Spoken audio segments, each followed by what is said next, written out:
Welcome back everyone, Oz here. If you enjoyed today's video, don't forget to hit that like button and subscribe. And today we'll be taking a look at r/Prorevenge.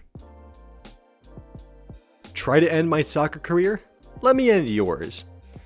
Let's get straight to the point. I was around 14 years old and I had been playing in the quarterfinals of regionals. Long trip. The host was in North Carolina. I was really excited to play because if I performed very well, I would be promoted to a higher level. Anyways, let me get more into detail. I was on this soccer team where we had one big rival. This rival was a very good team, but had no sportsmanship. The goalkeeper is the one that I am focusing on.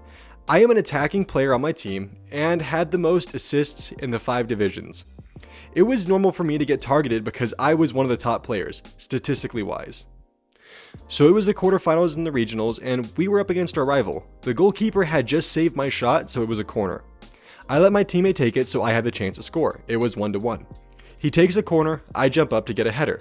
Next thing you know, I am on the floor crying because I hurt my knee very badly. After finding out how it happened, I became insanely mad. My coach said the goalkeeper went out of his way to kick me in the knee with both of his feet while I was in the air. The goalkeeper wanted to single-handedly end my career. Unbelievable lack of sportsmanship. Absolutely gutted as I am now facing consequences of never playing again. I had torn my ACL, main ligament in the knee. However, my physical therapist said that through lots of rehabilitation, there was still a possibility that I could possibly go back to playing soccer again. Over the course of 1 year of physical therapy, the possibility of playing again was opened up. I was extremely happy when my physical therapist said I could play, but not at the same level. Of course, I was sad, but grateful that I could still walk. But that news did not stop me. My dad hired a personal coach. Over the course of 2 years, I had earned my position back on the top of the ODP, Olympic Development Program. We had entered our preseason tournament. However, before, I had to make the normal tryouts, then the ODP tryouts. Let's continue. Our first game in the round of 16 was, of course, the rival team. I had determination to destroy this team. The first half had ended and it was still 0-0. I really wanted to score, especially against the goalkeeper that tried to end my soccer career. It was halfway through the second half when an attack started. I had the ball and was 1v1 with the goalkeeper. In my head, I was like, I chipped it over him and scored. It was the game winner. However, that was not even the best part. As I chipped it over him, he went for the side tackle. In these moments, I had accidentally crushed his knee with both of my feet. He was in so much pain, he had to be carried off the field. Unfortunately, we lost in semifinals, but we were all happy where we got. After a while, it was a normal training season. My coach had pulled me over and brought up the incident. Of course, he was not happy that I hurt him, but he told me the goalkeeper had torn his ACL and fractured his tibia shin the day after I had hurt him. I rubbed it off and I was extremely happy when I found this out. The end. I won't give up till you are no longer a landlord. Warning, this is a long read, but the comments indicate it may be worth your time to read. I regretfully got an apartment with what is in my opinion the worst landlord ever. This man, I will call him Entitled Dick or ED, has the audacity to call himself a good person in court. Let me fill you in. I got an apartment shortly after being released from prison.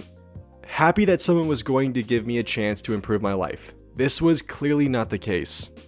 All was well for the first few months, then winter hit and the heat went out. It took 3 days for Entitled Dude to even answer his phone. By that time, his voicemail was full of complaints from his freezing cold tenants. He told me that the law gave him a reasonable time to fix it. We went 2 more weeks with no heat, using our stoves and camping in the kitchen in our respective apartments. When Entitled Dude got his electricity bill, he attempted to raise the rent on the apartments. Obviously, he was not allowed to by the city, so he refused to pay his electricity bill, thus denying all of us heat at all. This is where my OCD kicked in and I went full research mode. I studied every law in regards to federal, state, and city landlord tenant laws and rights. I found so many violations it was no longer funny but scary. I studied building code. I studied the condition of all of his apartments.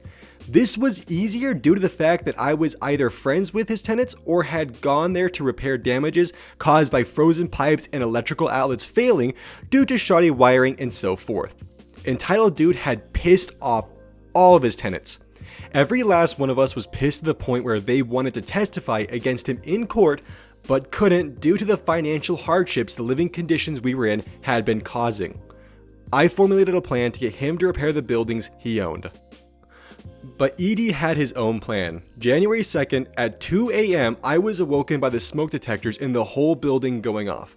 I quickly ran to the back hall because no smoke was in my apartment yet, but I was on the top floor.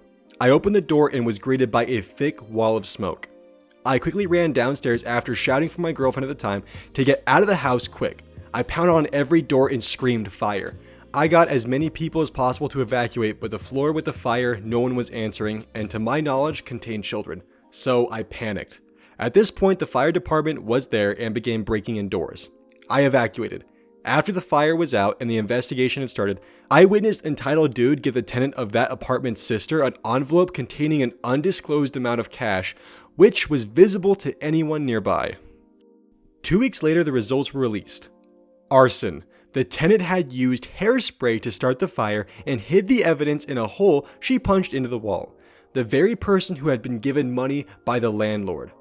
Ironically, she was the only tenant who had paid rent in the whole building because she had started moving in 2 days prior. I had not known she was a tenant and her sister and kids had moved out the day before. I looked at Entitled Dude and told him I know what he had done, and I was not going to rest until he lost all his buildings. I then began asking his tenants for their stories about their interactions with Entitled Dude. This is where things got real. He had been accused of everything from ripping off employees, theft, grand theft auto, bank fraud, and so much more. I formulated a new plan. I sucked up to him and made it known I'm a computer tech.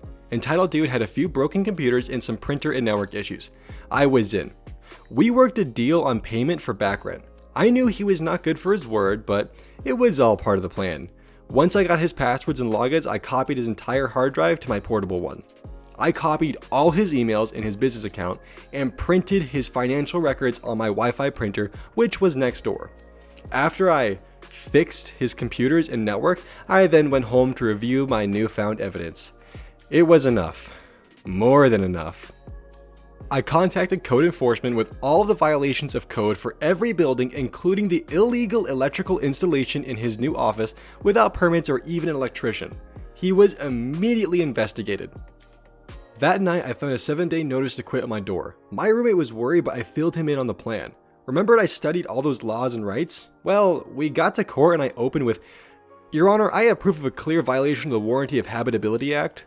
The eviction was thrown out and he was forced to repair my apartment with me still in it immediately. The next month I was given another eviction notice. Still, he is losing money due to the fact that I was teaching his tenants landlord-tenant rights and the laws associated with it. Entitled Dude kept losing his court dates and kept being told to fix stuff and was continuously fined by the courts and the code enforcement. He was sinking fast. Back to that fire. The woman living there was arrested for arson and charged with 2 counts due to the accidental electrical fire on New Year's Day turned out to be ruled intentional. So, the hairspray was in reality attempt 2. He was under investigation for conspiracy to arson and other charges. I wasn't done yet. We went to court again for my non-payment of rent. I went again based on the Landlord Retaliation Act because I had contacted code enforcement and can prove his blatant retaliation, and the judge didn't even listen to Entitled Dude. Needless to say, spending the winter without heat took a toll on us tenants. We bought electric heaters and informed the power company that the landlord had shut off all the power to his building and was requiring the tenants to pay for their own power. Well, apparently, his illegal wiring caught up to him. He had wired apartments to run off of each other, and the common areas were now attached to wiring in every apartment. This put Entitled Dude in a rough position as local law says it's the landlord's responsibility to supply power to all common areas. This means his shoddy workmanship and illegal wiring prevents him from legally disconnecting the power. The power company turned on all the power and locked his ability to shut it off until the wiring of the common areas was repaired and separated from the apartments. This would cost thousands. Thousands we know he didn't have. Entitled Dude was panicking. He kept losing at court, people were legally withholding rent, he couldn't shut off services, and the fines were debilitating. He kept blaming his tenants and refused to repair things. One by one, the buildings were condemned and Entitled Dude was required to pay for relocation of his tenants by law. Well, he didn't. He couldn't. He was arrested for attempting to sell 3 buildings the city confiscated from him and for selling one that was condemned. Entitled Dude got what he deserved. He lost every building he owned, got charged with all kinds of fraud, and was investigated for other crimes I am still unaware of. But I wasn't done. He caused a lot of suffering. I gave his financial records to the IRS with all the internal memos and everything I got from his computers. Also, I provided the local authorities and code enforcement with the same things. Entitled Dude was screwed. I have since gotten a new apartment and everything he owned has been taken by the city, state, and IRS. I have not seen Entitled Dude in 3 years and all of his properties have been bought by someone new, repaired, and have all new tenants who are happy with their new landlords. The old tenants got better places with decent landlords. And what about your wonderful Entitled Dick? He is serving multiple sentences for crimes he has committed and is already not getting out anytime soon. Yet the investigations are not done and the charges keep coming. Entitled Dude is somewhere in some prison regretting meeting this tenant. Moral: don't be an ED unless you want to meet the moral enforcer. You know, the landlord literally decided not to be a cheap bastard and pay for heating and get it fixed while they were dealing with a cold winter.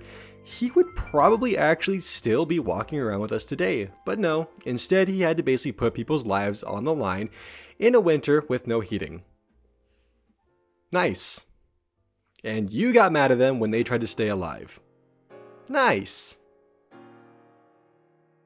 Thank you for watching. If you enjoyed this episode, please consider subscribing. And until next time, I'll see y'all later.